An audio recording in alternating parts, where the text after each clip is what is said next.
Hey guys, Miss Osuna here, and today we are gonna make a Hong Kong seam. So in our case, we're gonna have our end result look like this. So you can see this is a seam, it's a 1-inch seam allowance, and it's bound with this print. And then we are gonna press it open. You can see that's my seam itself. You can see here, this is the binding of what would have been raw edges, and it's overlocked all the way around for presentation. And this one goes out to Deshawn. I am your #1 fan. All right, Deshawn, here we go. Hong Kong seam, let's get into it. Okay, let's start off by making our binding. So you can see I have a strip of fabric. I'm gonna press it flat first, and then each side gets pressed in. I am pressing this in at 1/4 of an inch for each side. So I'm making the binding, but of course you can order your trim from whatever manufacturer you want, and it'll come already pressed. But we are making a binding in this case. So I'm pressing in the left edge, and you can see I'm only pressing a little bit at a time. And then I am gonna work my way all the way down the length of the binding. I typically make much more than I need, and I try to use scraps so that I don't have waste. So you can see this is a scrap piece of fabric, and it's gonna be longer than what I need so I can trim it to fit. So the left side here is being pressed inward, and then I'm going to repeat that on the right side and press it inward at 1/4 of an inch as well.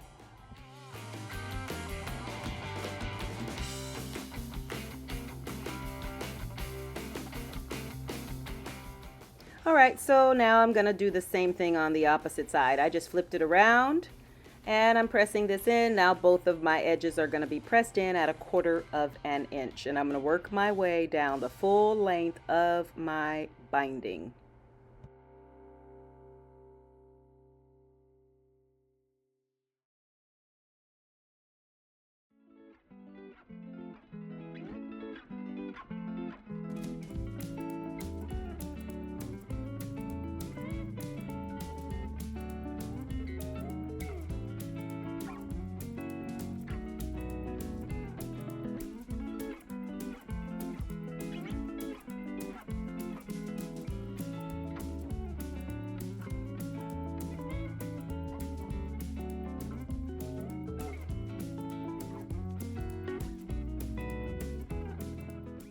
Now that I have this done, I'm going to repeat for the second piece of binding.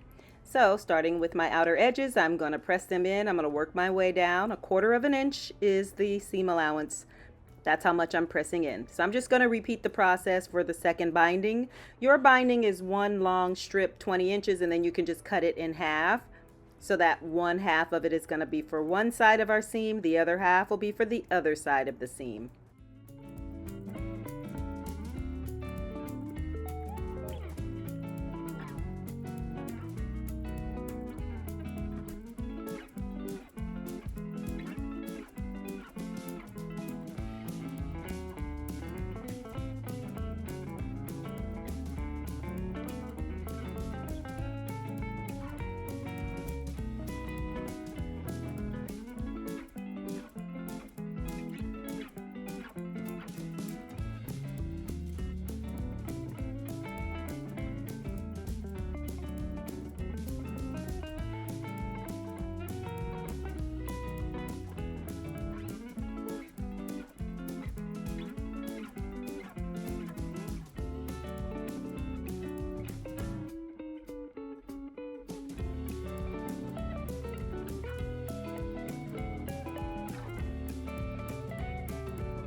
All right, so I have both pieces of my binding. I'm just going to put one more little finishing touch, but the outer edges are pressed inward at 1/4 of an inch seam allowance. And now that I have pressed, my binding is ready, and it's going to be time to sew it onto the piece of fabric that I'm using.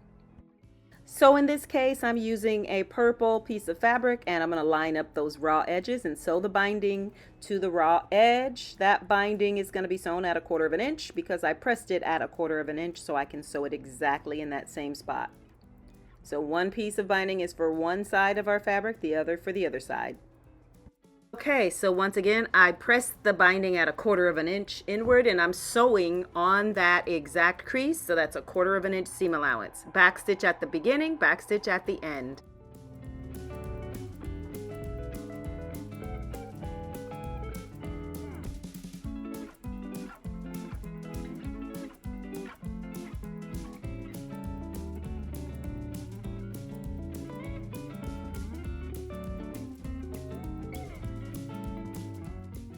As you get closer to the end, get ready to do your second back stitch. And then we're simply going to cut all of our thread after we remove everything from the sewing machine.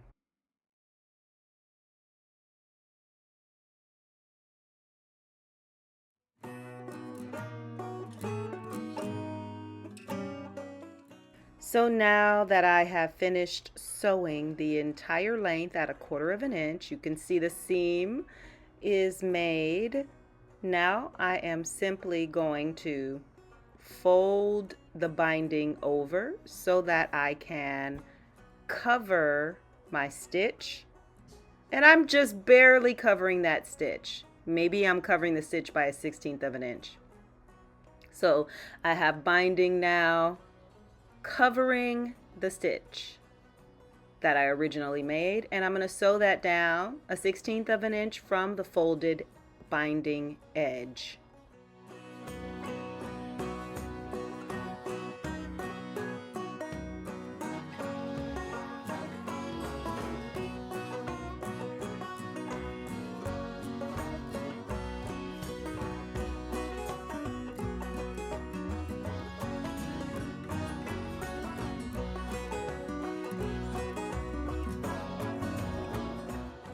Okay, so of course we backstitch at the beginning and end and then cut all of our thread. And up next, we simply are going to trim our binding to the right length. So our binding for this class is longer than what we needed so that we can just make one long strip, and then you cut it in half and use one for one side and then one piece for the other side. So now in my case, I'm trimming off my excess and that one side is done. Now we just repeat. And here I am doing the same exact thing all over again to the other side.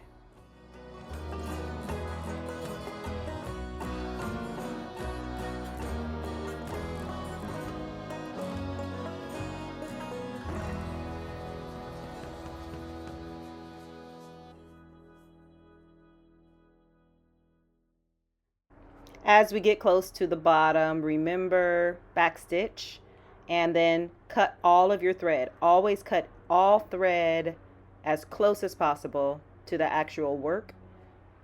And now that was the first step, and remember the second part of what we just did is going to be to cover that existing seam.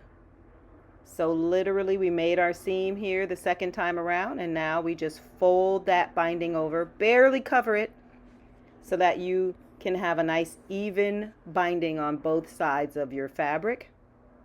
And then you're going to stitch down 1/16 of an inch from that folded binding edge once again.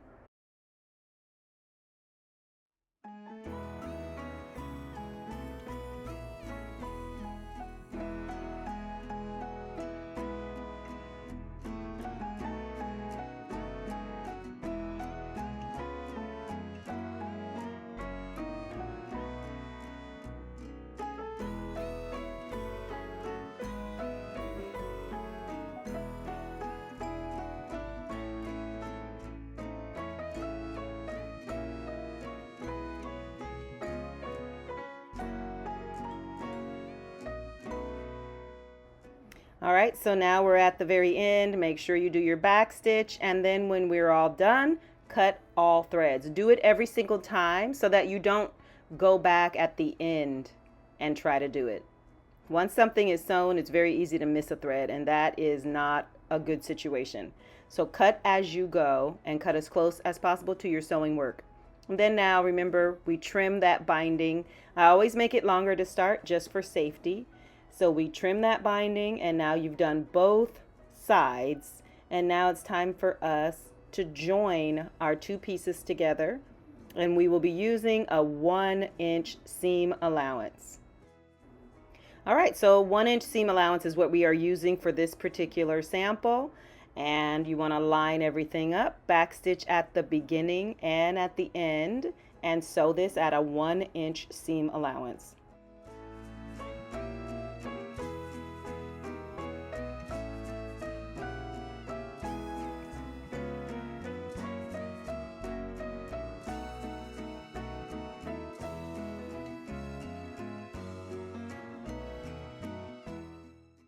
Now that we have sewn, remember, cut everything very, very, very closely. We don't want any thread left on the work. You've joined these two pieces together at a 1-inch seam allowance, and now we are going to press open. So this could be done on a shirt. It could be done on a very expensive pair of pants or a skirt, but it's a beautiful treatment, and it's called the Hong Kong seam. Up next, of course, you guessed it, we are going to press. Pressing is essential in order to have good work. So as you're sewing, you are pressing every single time you make a stitch. And give it a little bit of steam. Beautifully laid, open Hong Kong seam really can allow you to charge a lot more money for your work. You could even do this on a tote bag and have a beautiful Hong Kong seam on the inside without a lining and charge a lot more money for it. All right, so now, of course, it's time for us to get ready for the overlock. So let's head on over. Okay, so for the overlocking, we are going to just overlock all 4 edges for presentation purposes, and you want to make sure that your seam stays open. That was side number 1. Now finished. So now we're going to go on ahead and overlock side 2, 3, and side number 4.